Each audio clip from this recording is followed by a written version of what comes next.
La consigliera regionale Ostanel del Movimento Civico Il Veneto che vogliamo appoggia il no alle trivellazioni, mentre il governo decide di sbloccare i permessi e permettere così che esse possano essere effettuate. Una scelta sbagliata che mette a rischio i territori, afferma la Ostanel, soprattutto l'area polesana che ha già patito i danni della subsidenza dovuta all'estrazione di gas. Afferma la Ostanel sostenendo che è nelle fonti rinnovabili che si deve cercare la soluzione al problema.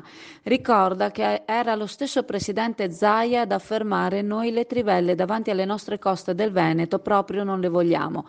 Per essere messi a conoscenza delle scelte di Zaia sul tema, la consigliera ha presentato un'interrogazione, sperando che nel frattempo tutte le parti politiche prendano posizione, impedendo nuove trivellazioni nel territorio veneto.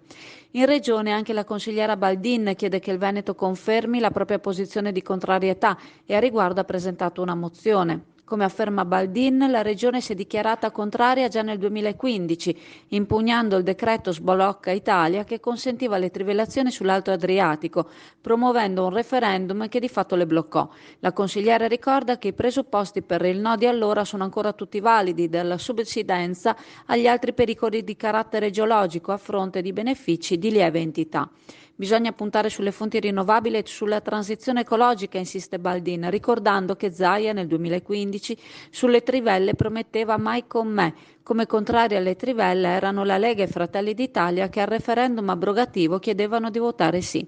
Baldin chiede quindi coerenza da parte della Regione e conclude dicendo: invito quindi tutti i consiglieri regionali a sottoscrivere la mia mozione, conclude, e spero che possa essere approvata all'unanimità. Sarebbe un primo vero segnale di autonomia da parte della Regione.